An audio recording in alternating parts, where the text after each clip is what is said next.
Welcome back to the channel, my friends. Warhammer Man Studios. I'm Warhammer Man, and it's time to take a look at the miniature of the year for 2023. This video is sponsored by CMO Games. More on that later.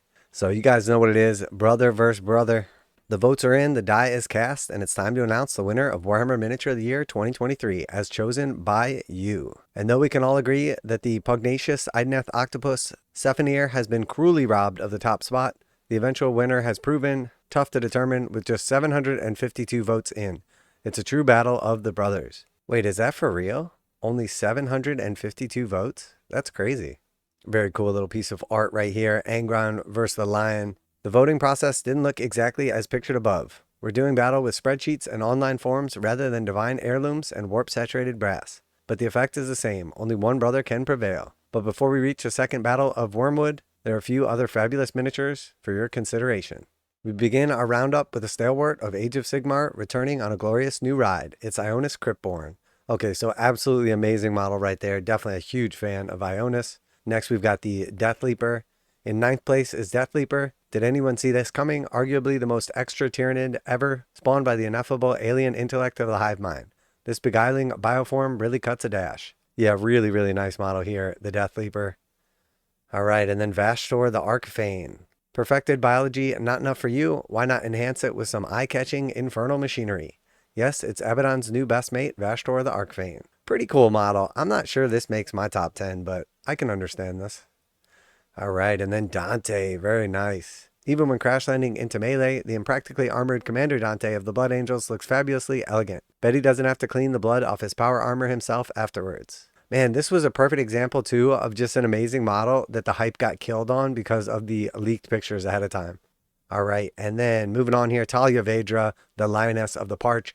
I really love this model, and by far the best Manicore. The Lioness of the Parch arrives on the most magnificent Manicore ever conceived by mortal hand or eye. I gotta agree with that. Beautiful model. Really, the whole Cities of Sigmar range is just stellar. Harbinger of Decay. The Harbinger of Decay is another miniature from Warhammer Age of Sigmar that peers back into the murky past of Warhammer and drags a classic silhouette wheezing and gurgling into the modern era. Looking good, guy. Yeah, I gotta agree on this one too. Absolutely beautiful. It's really a shame. Some of these like Sigmar models were so amazing. I really would like to see them do like a top Sigmar and 40k because I feel like Sigmar is never gonna win like the top spot, with the exception of something like Be'lakor that is like 40k and Sigmar. And then even then it's kind of just like, well, sorta is Sigmar, but really is 40k. But moving right along, this is one I actually forgot about and really love this model, the Norn Emissary. People have been saying that what the galaxy needed was some even bigger and more unpleasant Tyranids. And that's exactly what we got in the towering form of the Norn Emissary. Yeah, this model is just absolutely beautiful. It's a dual kit on top of that, which is awesome. It definitely looked bigger initially, though. I would have loved to see this thing scaled up like 25%, but absolutely awesome. Definitely takes the Tyranid range to the next level. And then here's our boy right here, Commander Farsight in third. So this was actually our guess for third place. So it looks like we basically nailed the top three without actually looking. So Commander Farsight, just absolutely beautiful model. In third place is Commander Oshava. He's the only dude in the Tau Empire bad enough to head into battle with a sword. And it's only fitting that he gets a model that makes him seem like he may even know how to use it. This thing is just absolutely beautiful. I think Games Workshop really nailed the kind of like ethnic look to it. The sort of like Japanese like samurai thing between like the actual bonsai like tactical rock and the overall just look of this model. Absolutely stunning. I'm a huge fan of this. I cannot wait to paint one up. I've got one built, but not quite to the point where I have a chance to paint it yet, but he's definitely on my list. Stunning model. All right, and then, oh, it looks like we did nail it, guys. We got it perfectly. So yeah, here we got Angron. So second place for Angron. Flapping into contention from all the way back in January comes Angron the Red Angel. The angriest demon prince in any of the worlds of Warhammer, Angron set the tone for a furious year of galactic conflict. He even unexpectedly got to battle his brother, who just about got the better of him during the climax of the Arks of Omen narrative, and who just about manages the same in the real battle. So absolutely beautiful model right here. I love Angron. I think all of the Demon Primarchs are amazing. The models are all awesome. Magnus, Mortarion, and now Angron. I'm a huge fan of Khorne of World Eaters, and this model is just absolutely beautiful. Definitely does your imagination justice, maybe even exceeds expectations. Angron was amazing. And I guess that means that there are, in fact, more loyalists out there than traitors. You guys know that my vote was for the one and only Lionel Johnson, baby, and we got it. So here he is, 2023's Miniature of the Year, of course, coming from Warhammer 40,000, of course, a Primarch, and of course, a Loyalist. The return of the one and only Lion and Friends.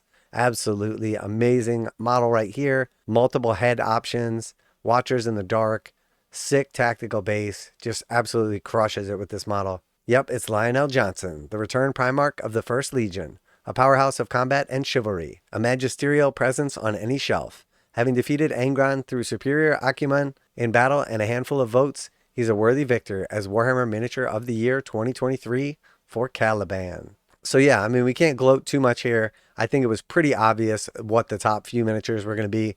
I think the real question was, could the Lion beat out Angron? And obviously we know the answer now. You guys know I voted for the Lion.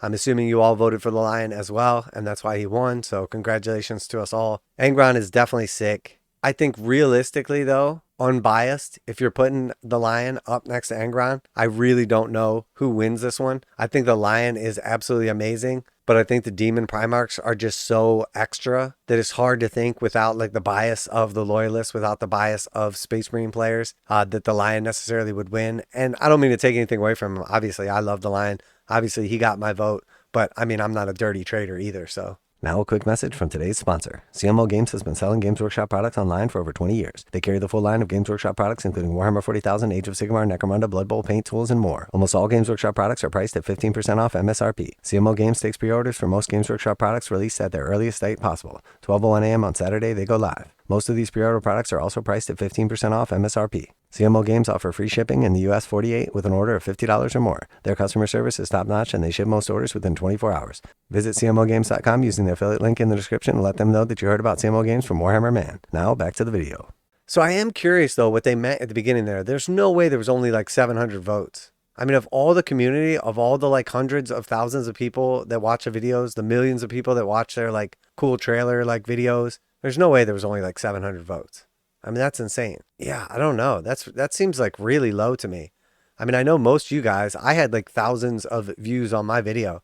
I would assume most of you guys clicked through and voted as well. So, but yeah, very, very cool. And I mean, looking at this rundown for the year, just kind of backtracking through here, absolutely amazing model in the Lion. Angron is just so sick. 2 Primarchs in 1 year. Commander Farsight, basically the Primarch of the Tau, absolutely amazing. Norn Emissary, you know, the equivalents of like a Primarch for Tyranids. I mean, just running down the list, just killer models. Harbinger of Decay is one of like the classic models from the Warhammer range over the years that's just always been beautiful and ahead of his time. Talia Vedra, just absolutely sick. Really, I look at her as kind of like representing the entire line from the Cities of Sigmar, which the whole entire range is just absolutely awesome. Dante, commander of the Blood Angels, and absolutely amazing. And then when you also think some of the other characters that we got, I mean, Vashtor, pretty awesome. Definitely a big fan of the model. A little bit underwhelming with the rest of the lineup here, but don't get me wrong, definitely deserve to be in the top 10. Deathleaper, absolutely awesome as well. I know there's a little bit of hate towards the Flesh Cape, but honestly, I like it. And then Ionis Cryptborn, amazing as well. I would have loved to see Trug on here. I think he's awesome. But yeah, I think this is basically an amazing year. 2023 was awesome. If you were a 40K, a Sigmar, I mean, realistically, if you were just a fan of Warhammer or Games Workshop IP in general, this was an amazing year for you.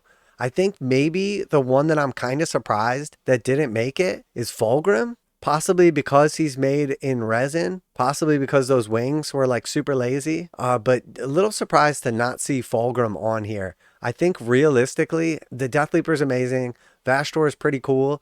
But I think either one of those could have got dropped for Fulgrim and I wouldn't have been mad. Dante is awesome. I'm a longtime Blood Angels fan. And I think the Azrael model was like pretty awesome as well. And it would have been kind of weird if they went in like hard on the Dark Angels, because obviously the Lion's better than Azrael. But it was definitely awesome to see the Supreme Grandmaster coming back as well. Yeah, I think Games Workshop killed it this year. And I honestly just can't even imagine what's coming in 2024. I have a feeling it's going to be amazing. Hopefully we see some like really big models. I would love to see some big boy plastic kits coming out of Games Workshop. And I'm talking about like a Thunderhawk or a Titan. Let me know what you're most excited about, what you want to see more than anything. Always like to hear back from you guys in the comments. As always, special thanks to CMO Games for sponsoring the video. Check out the link in the description to save 15% on Games Workshop products. But that's it for today. Warhammer Man Studios, I'm Warhammer Man. And I mean, let's not act like we're surprised that the lion won. And I'm out of here.